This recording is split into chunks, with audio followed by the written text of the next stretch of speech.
Au nom de Jésus-Christ, soyez les bienvenus, vous toutes et tous ici présents. Vous qui êtes venus pour chanter votre joie ou votre reconnaissance. Vous qui êtes venus pour donner du temps gratuitement pour écouter la parole. Vous qui êtes venus chercher un peu de paix et de réconfort. Vous qui êtes venus aussi peut-être pour offrir vos questionnements et vos doutes. Soyez toutes et tous les bienvenus. Que la grâce et la paix de notre Seigneur Jésus-Christ soient sur chacun de vous. Amen. C'est dans l'amour et dans la joie de notre Seigneur que je vous salue en ce 6e dimanche après la Trinité, alors dont le thème du culte aujourd'hui est « Vivre le baptême ». Et nous accueillons les paroissiens des 5 autres paroisses de la dynamique mulhousienne. Je vois quasiment de tout le monde est représenté, à peu près, sauf peut-être Terre Nouvelle. Et ainsi peut-être que des personnes de passage. Et puis on est aussi rediffusé, on va être rediffusé, pas en direct, mais sur Internet pour ceux qui n'auraient pas pu nous rejoindre. Pour ceux qui se demandent où est Jean-Mathieu Tallinger, le pasteur de ce lieu, il est parti aider la paroisse de Guebwiller où le pasteur est en arrêt maladie. Donc Jean-Mathieu est parti célébrer là-bas le culte et c'est pour ça qu'on se retrouve à deux ici aujourd'hui. Que chacun se sente pleinement accueilli dans cette maison de Dieu pour revenir à la source de l'amour. Et je vous invite à chanter un premier cantique, le 429, les strophes 1 et 2. C'est vert. Alors, ne regardez pas le petit tableau, il est faux. Écoutez-moi juste. Le 429, strophes 1 et 2. Et vu que Jean-Mathieu n'est pas là, on n'a pas le vidéoprojecteur. Désolée.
Infaillible. Tu parles et nous ne sommes plus redevables aux puissants, sauf de ce que tu leur accordes. Quel autre que toi ne nous veut que pour nous-mêmes? Quelle autre promesse qui ne soit pour nous voler? Tu viens à nous sans astuce et sans programme. Pour toi seul, nous ne sommes pas des instruments. Tu ne nous sacrifies pas à tes buts. Tu n'as d'autre but que l'homme. Tu prends la place de l'homme quelconque pour cheminer avec nous à la vie, à la mort. Et c'est toi-même que tu sacrifies. Ô notre Dieu, nous t'adorons. Amen. Et nous restons assis pour chanter la première strophe du psaume 25, le psaume 25.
Seigneur Dieu, Père éternel et tout-puissant, nous reconnaissons et nous confessons devant ta sainte majesté que nous sommes de pauvres pécheurs nés dans la corruption, enclins au mal, incapables par nous-mêmes de faire le bien.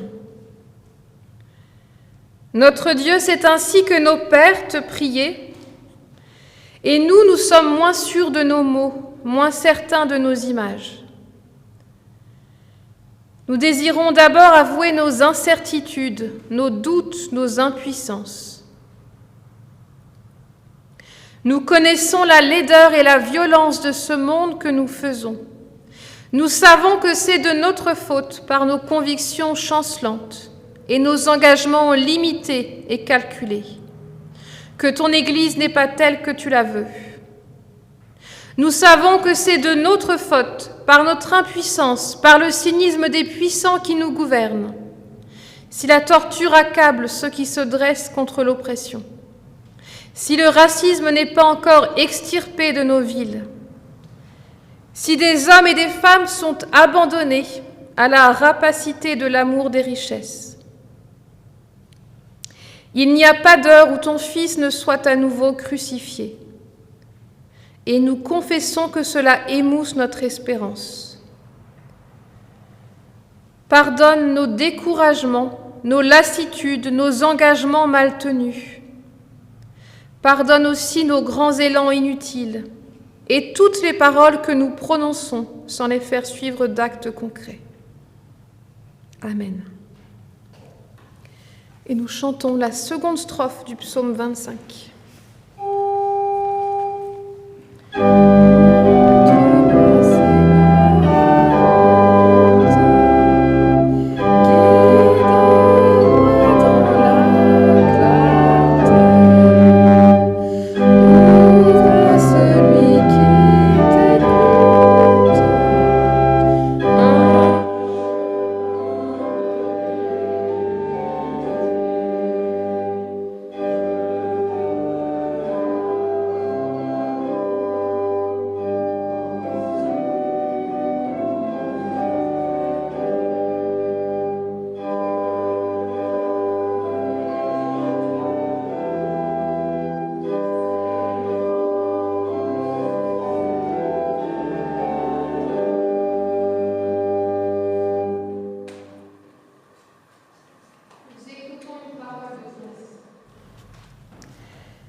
Nous pouvons déposer notre vie devant Dieu telle qu'elle est. Mais lui, sachez-le, il ne nous mesure pas à notre sainteté, à nos résolutions, à notre histoire. Il rit parfois même de nos remords ou de nos doutes, parce qu'il nous pardonne par grâce. Écoutez, avant que vous ne le sachiez, Dieu s'est déjà le premier approché de chacun de vous. Avant que nous nous tournions vraiment vers lui, il s'est depuis longtemps tourné vers nous. Avant que nous ne l'ayons cherché, il s'est mis à notre rencontre. Avant que nous ayons ouvert la bouche, que la moindre parole ne sorte de notre cœur, il nous a déjà pardonnés. Avant même que nous l'ayons nommé Père, depuis longtemps, il nous a donné le nom d'enfant, parce qu'il est le Seigneur de la grâce. Nous chantons notre reconnaissance. La strophe 3 du psaume 25.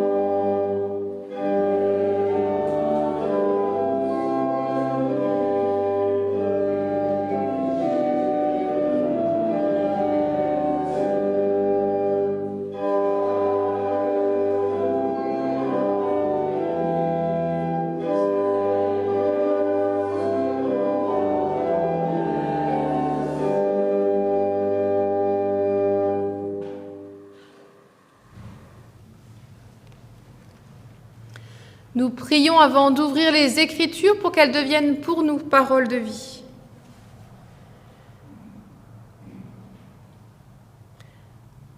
Dans le livre du prophète Jérémie, nous lisons « Ma parole est comme un feu, parole du Seigneur, comme un marteau qui brise le rocher. » Seigneur, ta parole est comme un feu, embrase nos cœurs. Ta parole est un marteau, fracasse nos peurs. Ta parole est comme un feu, éclaire notre route. Ta parole est un marteau, écarte nos doutes. Ta parole est comme un feu, purifie notre vie. Ta parole est un marteau, détruit nos hypocrisies. Seigneur, nous voulons être entre tes mains comme l'argile dans les paumes du potier. Donne-nous ton esprit, ouvre nos cœurs, et que ta parole nous façonne à l'image de ton Fils, Jésus-Christ, notre Seigneur. Amen. Et nous chantons la strophe 4 du psaume 25.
Nous lisons les deux lectures bibliques pour aujourd'hui.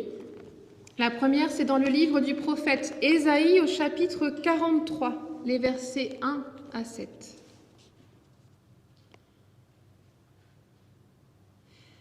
Maintenant, Israël, le Seigneur te dit ceci, lui qui t'a créé et formé. N'aie pas peur, je te libère. Je t'ai appelé par ton nom et tu es à moi. Quand tu traverseras l'eau profonde, je serai avec toi. Quand tu passeras les fleuves, tu ne te noieras pas. Quand tu marcheras au milieu du feu, il ne te brûlera pas, les flammes ne te toucheront pas. En effet, moi le Seigneur, je suis ton Dieu, moi le Dieu saint d'Israël, je suis ton sauveur. Pour payer ta libération, je donne l'Égypte, je donne l'Éthiopie et Séba en échange de toi. Oui, je tiens beaucoup à toi, tu es précieux et je t'aime. C'est pourquoi je donne des peuples à ta place, des êtres humains en échange de toi. N'aie pas peur, je suis avec toi. De l'Est, je vais faire revenir les enfants. De l'Ouest, je les rassemblerai. Je dis au Nord, rends-les, et au Sud, ne les retiens pas. Ramenez mes fils de ces pays éloignés et mes filles du bout du monde. Ramenez tous ceux qui portent mon nom, tous ceux que j'ai créés, que j'ai formés, que j'ai faits pour qu'ils me rendent gloire.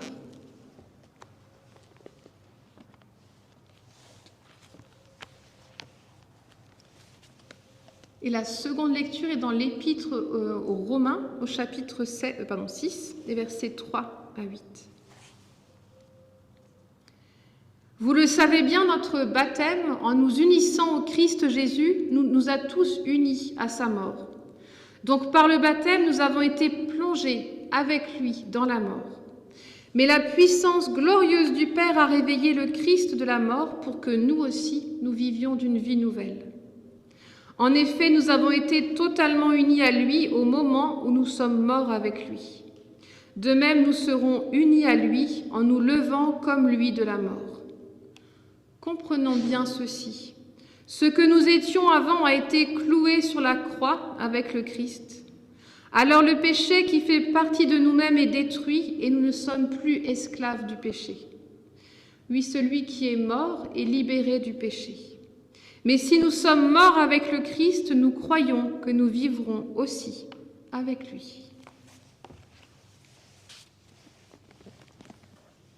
Et je vous invite à vous lever pour chanter « Tu es là, au cœur de nos vies » au 614. Le 614,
c'est le moment de la prédication. Alors, en général, pour Madame Varnery, je fais une copie écrite parce qu'elle entend mal. Et vu qu'elle n'est pas là, du coup, il me reste une copie écrite pour ceux qui auraient des problèmes d'audition. Ok, c'est pas grave. Si.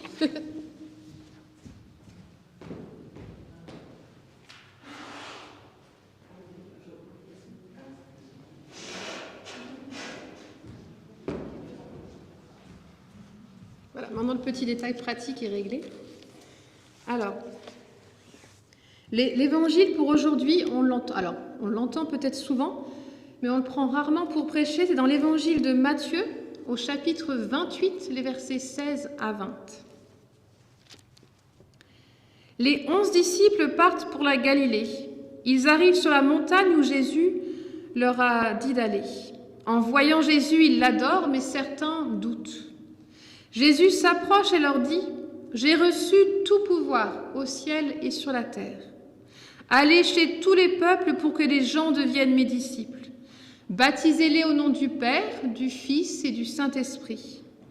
Apprenez-leur à obéir à tous les commandements que je vous ai donnés. Et moi, je suis avec vous tous les jours jusqu'à la fin du monde. »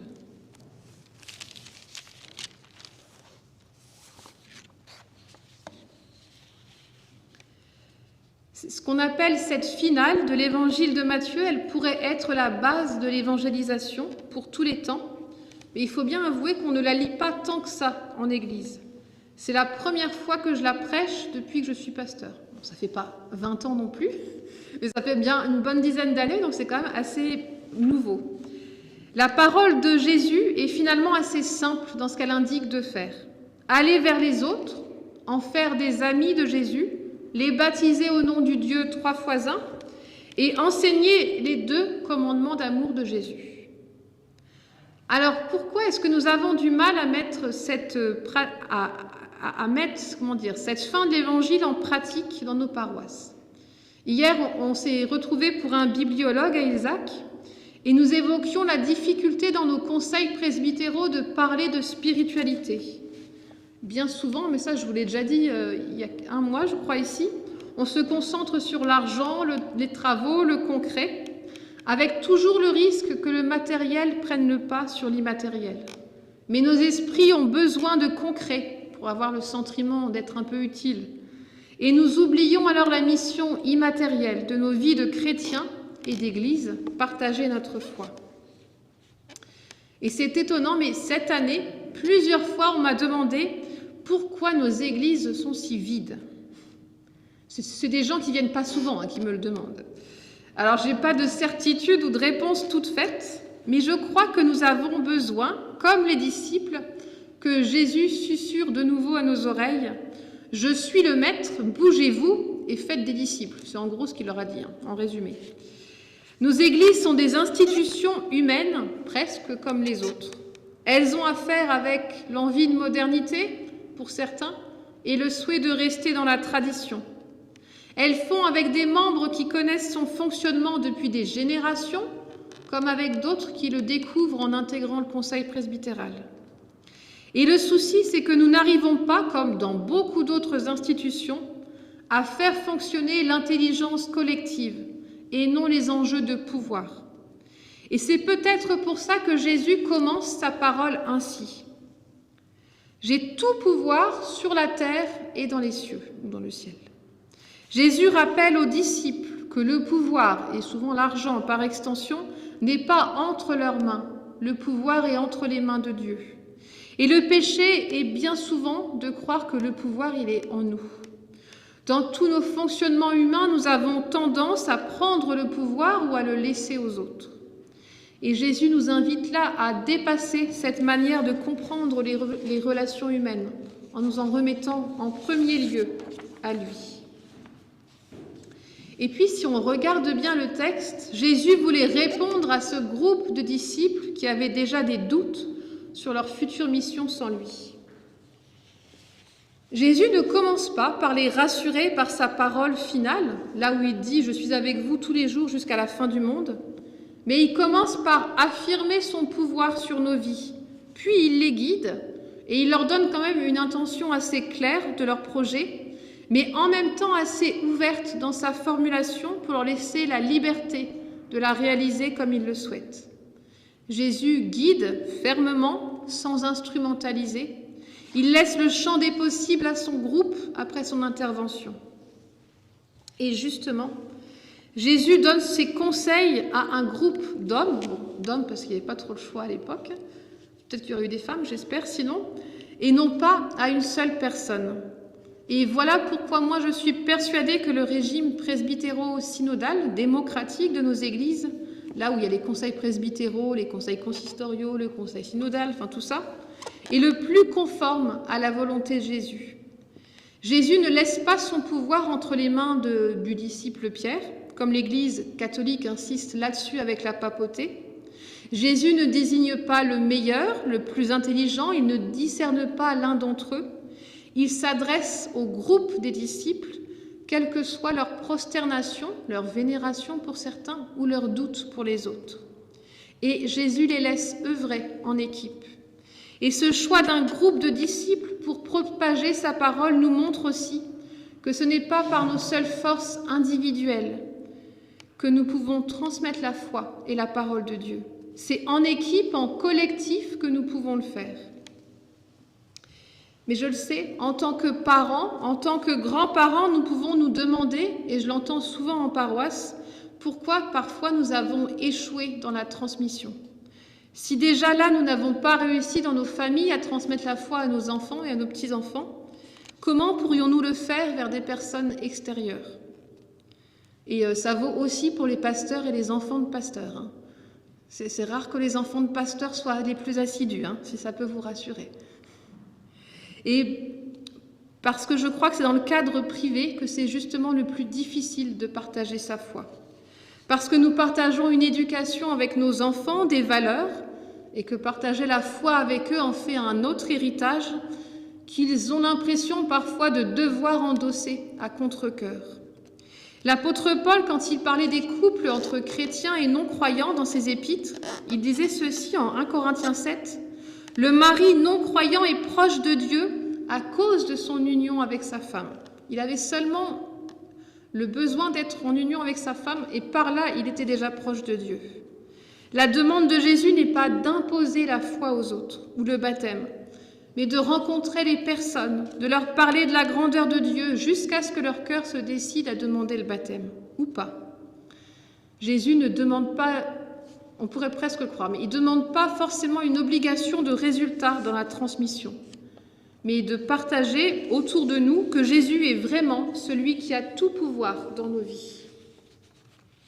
Parce que nous ne sommes pas seulement appelés à transmettre notre identité protestante. Et ça, je l'entends souvent, malheureusement, quand je fais les entretiens pour les enterrements, on me dit « il était protestant ». Oui, il avait une identité, en fait, protestante. Il se sentait protestant, ça, je le remets en aucun cas en doute. Mais est-ce qu'il avait donné son cœur à Jésus? Est-ce qu'il était chrétien en lui? Et ça, on a un petit peu de mal à le faire. Nous sommes appelés à éveiller à l'Évangile, pas à éveiller au protestantisme, même si on peut le faire après. Les disciples n'avaient pas à annoncer Jésus, mais d'abord sa parole, d'abord l'amour de Dieu le Père. Et les disciples étaient aussi démunis que nous devant la tâche de la transmission de la foi.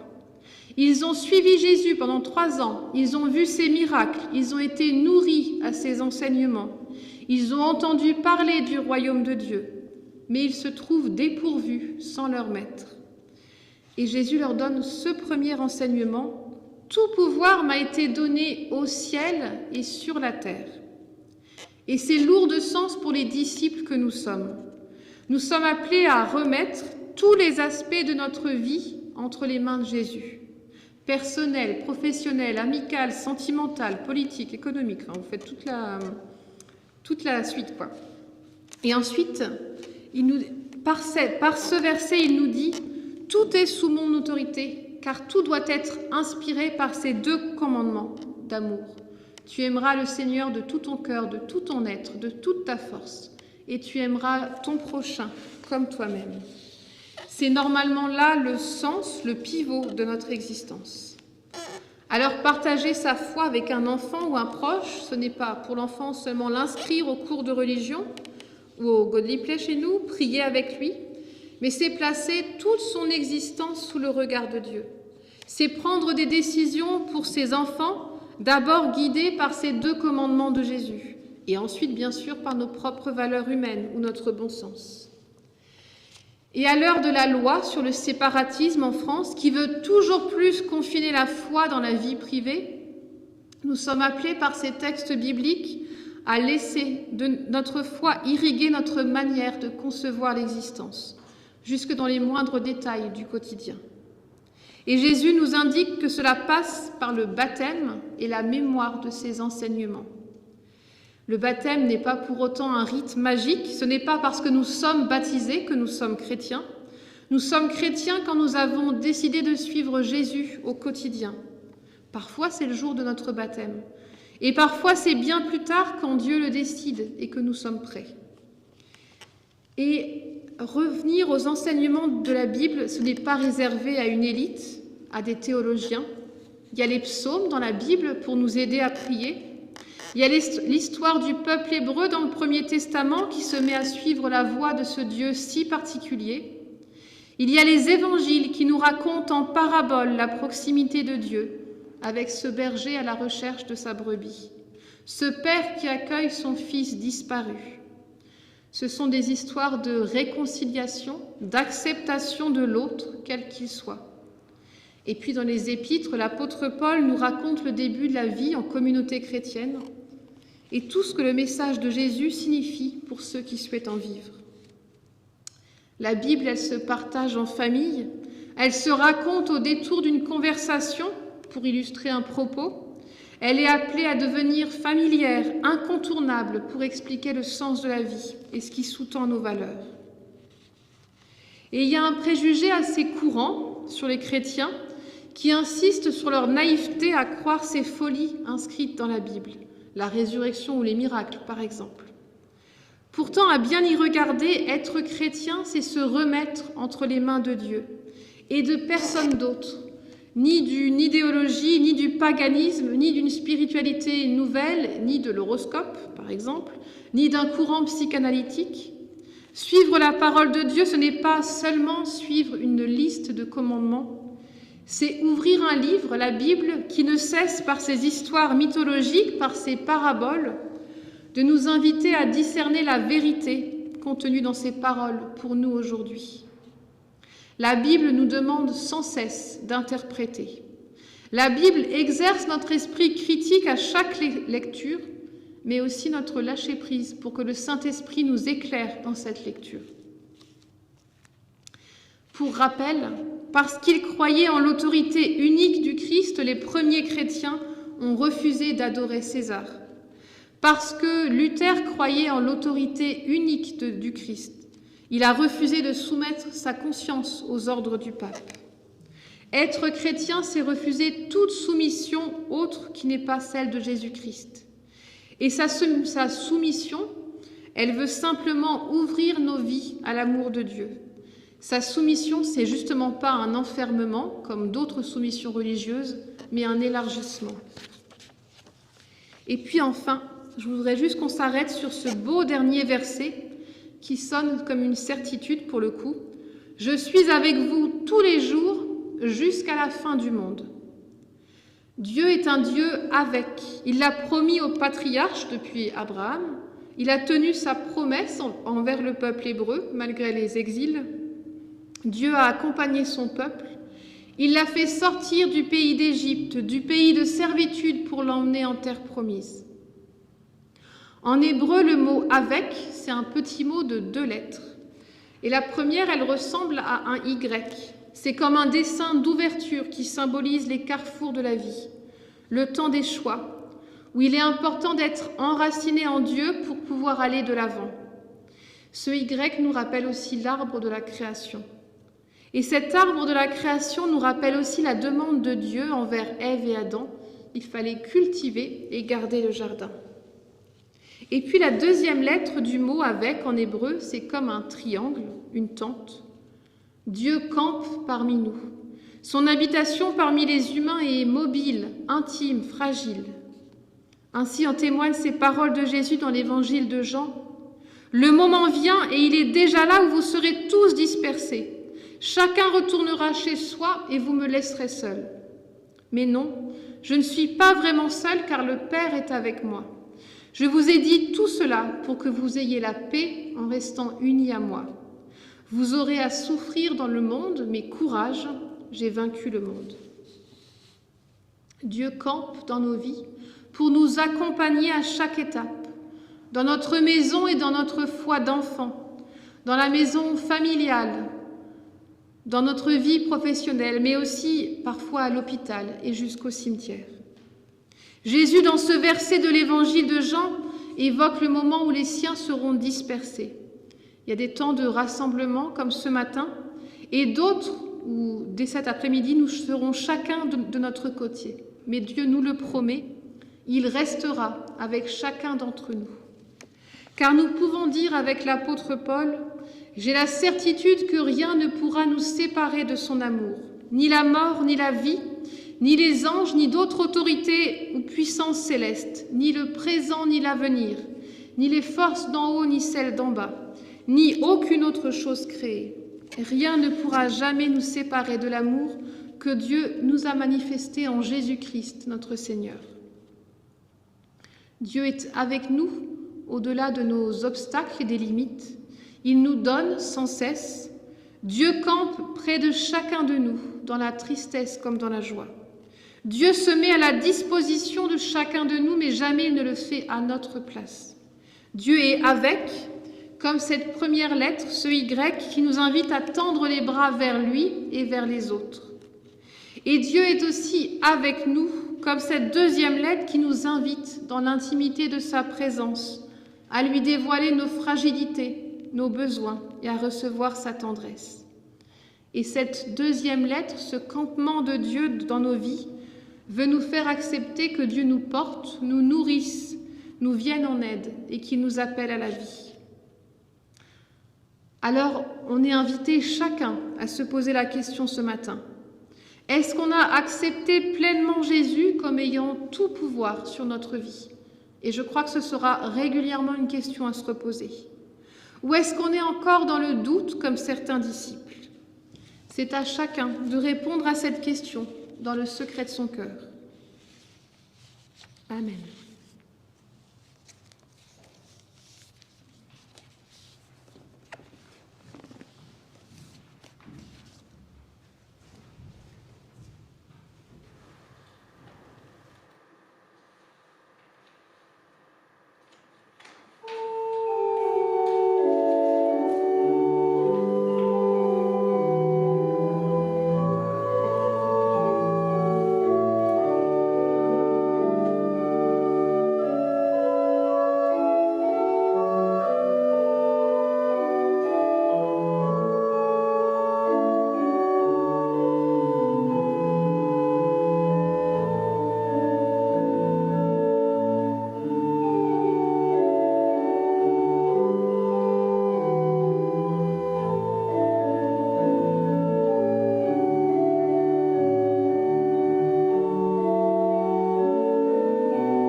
Je vous invite à vous lever pour confesser notre foi en Dieu avec une confession du journal d'émission de 1980.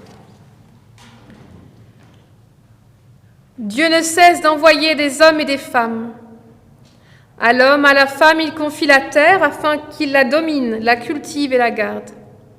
Il envoie Abraham vers une terre promise pour qu'Abraham soit bénédiction pour la terre entière. Et par sa foi, il proclame la justice de Dieu. Il envoie Moïse arracher son peuple à l'esclavage, et le peuple de Dieu, en marche vers la terre promise, devient nation prêtre pour toutes les nations de la terre. Il envoie Jérémie comme prophète des nations, et Jérémie crie à tous qu'aucune assurance humaine ne dispense de la grâce de Dieu. Il envoie Jonas à l'étranger, et la repentance s'étend au loin, et Ninive est sauvée. Il vient lui-même en son Fils Jésus-Christ, et les disciples du Seigneur sont envoyés jusqu'aux extrémités de la terre pour guérir les malades, délivrer les opprimés, annoncer la résurrection. Aujourd'hui encore, il envoie son Église, nous tous, peuple de baptisés. Il nous prend comme collaborateurs pour qu'à travers l'histoire dans le monde, justice, paix, amour soient proclamés, annonçant la venue de son royaume. Si vous êtes en accord avec cette confession de foi, je vous invite à prononcer l'Amen final. Amen. Et nous restons debout, si on le peut, pour chanter le cantique 245, le 245, rempli d'amour et de reconnaissance.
Pour ceux qui le peuvent, on peut rester debout, mais sinon vous pouvez vous rasseoir.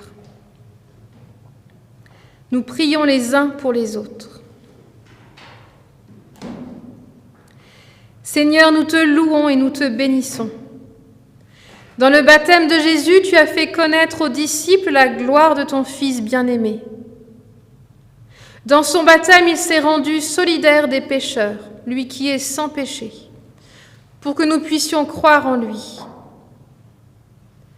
Dieu notre Père, fais-nous la grâce de marcher d'une manière digne de la vocation que tu nous as adressée en ton Fils, pour que son nom ne soit pas blasphémé à cause de nous, mais que tous ceux qui ne croient pas encore découvrent aussi la lumière de la foi. Souviens-toi de ton peuple dans le monde entier, nous te prions pour l'Église qui dort, pour qu'elle se réveille de son sommeil. Nous te prions pour l'Église sous la croix, pour que tu l'assistes de ta force. Souviens-toi de ceux qui détiennent dans le monde le pouvoir et la force. Nous te prions pour tous ceux qui gouvernent, afin que tu leur apparaisses comme le Maître dont ils ne sont que les serviteurs. Nous te prions pour ceux qui doutent, pour que tu leur donnes la foi, pour ceux qui s'égarent, afin que tu les rencontres, pour ceux qui sont seuls ou abandonnés, afin que tu leur envoies des frères. Nous te confions les malades, les affligés, les mourants, afin que ta force se manifeste dans leur faiblesse. Dieu Tout-Puissant qui veut que nous te connaissions pour l'éternité, Accorde-nous de demeurer fermes dans la foi que les apôtres nous ont transmise. Exauce-nous, pour l'amour de Jésus-Christ, notre Seigneur, qui nous a appris à te dire tous ensemble, Notre Père qui es aux cieux, que ton nom soit sanctifié, que ton règne vienne, que ta volonté soit faite sur la terre comme au ciel. Donne-nous aujourd'hui notre pain de ce jour. Pardonne-nous nos offenses, comme nous pardonnons aussi à ceux qui nous ont offensés. Et ne nous laisse pas entrer en tentation, mais délivre-nous du mal. Car c'est à toi qu'appartiennent le règne, la puissance et la gloire, pour les siècles des siècles. Amen. On peut reprendre place.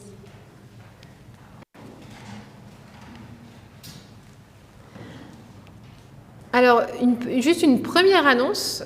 Pour ceux qui étaient là au culte de la semaine dernière, vous avez vu que l'offrande est passée dans les bancs à Saint-Martin. Normalement, ce n'est pas vraiment la pratique actuelle. Donc, ne vous étonnez pas que dans les autres paroisses, nous gardons toujours le panier pour l'offrande à la sortie, juste pour éviter que vous touchiez avec la crise sanitaire. Sinon, alors, l'été est un peu plus calme, bien sûr. On annonce les cultes pour la semaine prochaine. C'est culte à Dornac à 10h et à Saint-Martin à 10h. L'un des deux cultes, je crois que c'est celui de Dornac, sera filmé. Hein, c'est ça ? Donc si vous allez à Dornac, vous trouverez deux pasteurs, un qui fait le culte et un qui filme, enfin 3 même. Et même 3, ça sera un culte en commun avec la chapelle évangélique. Ah oui. Anciennement Krishna, qui est hébergée à Dornac. Ok. Pour la gestion de travaux depuis maintenant 6 mois. Alors, je vais essayer de bien le redire. C'est donc culte avec la chapelle évangélique Krishna à Dornac la semaine prochaine. Donc il y aura effectivement, oui, donc culte à plusieurs, quoi. Plus rediffusé sur YouTube. Et sinon, culte à Saint-Martin, à 10h aussi. Voilà. Vous avez le choix entre les deux. En fait, cette année, on vous a proposé d'avoir 2 cultes pour que chacun ait le choix d'aller où il veut, quoi. Et puis voilà. Est-ce qu'il y a d'autres annonces particulières ? J'ai cru entendre qu'il y avait une étude biblique avec Jean Mathieu cette semaine. Est-ce que... Non ? Ah mince, c'était jeudi dernier en fait. Bon bah désolé. Donc c'était jeudi dernier. Est-ce que vous savez quand aura lieu la prochaine, celle qui était ? Septembre ? Ok. Bon voilà, étude biblique en septembre. Pour nous le Bible... Ah pardon ? Ah d'accord, en septembre à Isaac, c'est ça du coup ? Avec Jean Mathieu, c'est ça ? Oui, bon, quand on confirme la date, c'est le lundi, le 3e lundi du mois, je crois. Ok. Bon, à confirmer, mais a priori, 3e lundi du mois. Et vu que je crois que vous faites une fois ici, une fois Isaac, c'est ça, non ? Donc ce sera la prochaine fois Isaac, c'est ça, si j'ai bien compris. Et sinon, nous, le Bible... Pardon, le 4 ? 15, pardon, le 15 ? Le 20 septembre, pardon. Le 20 septembre. Ok. Bon, bah, voilà, vous avez l'info. Et sinon, pour le bibliologue à Isaac, ce sera nous, on en refait une avant mes congés, donc ce sera le 7 août. Enfin, le samedi, juste avant le week-end du 8-9, je crois. Voilà. Pas d'autres annonces dans les autres paroisses que j'aurais oubliées ? Non ? Alors, je vous invite à chanter de nouveau. Grâce à Daniel qui nous a fait la photocopie, parce que j'avais choisi un chant qui est dans les recueils arc-en-ciel, mais pas dans tous. J'espère que vous le connaissez, c'est Dieu qui verse tes eaux claires.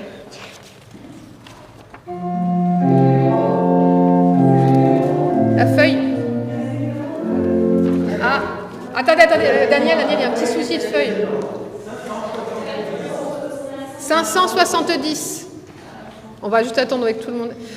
Ah non, il n'y a pas la feuille. Christiane, regardez au 570 si vous l'avez.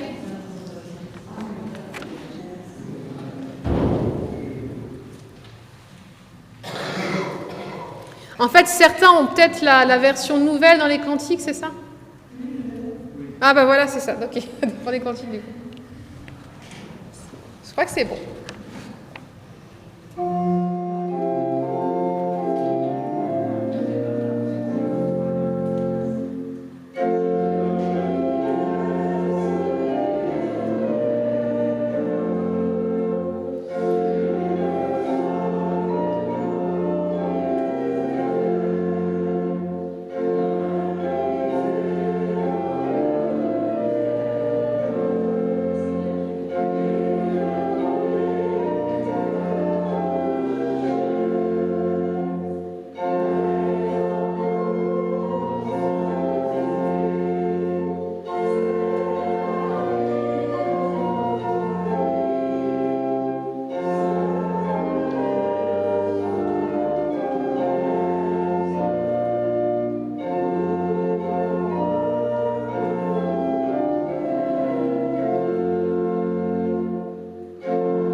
qui avait dit que la lumière soit, celui qui avait dit qu'il y ait un firmament, celui qui avait dit que les eaux grouillent de vie, celui qui avait dit que la terre soit féconde, celui qui avait dit « faisons l'homme et la femme », et le même qui a dit au paralysé de se lever et de prendre sa civière pour retourner à la maison, et le même qui a envoyé ses disciples aux 4 coins du monde pour annoncer aux hommes et aux femmes qu'ils sont pardonnés, sauvés, aimés. C'est le même qui, à notre tour, nous envoie proclamer à tous son évangile. Que sa parole en nous fasse éclater la vie et la lumière sera. Que le Père vivifie en nous le cadeau de notre baptême. Que le Christ ressuscité accompagne notre vie. Que l'Esprit nous fasse participer dès maintenant au monde nouveau. Allons dans la force qui nous est donnée. Que le Seigneur vous bénisse et vous garde. Que le Seigneur fasse resplendir sur vous sa lumière et vous accorde sa grâce. Que le Seigneur tourne sa face vers vous et vous donne la paix. Amen. Et nous pouvons prendre le temps de nous rasseoir pour écouter le postlude.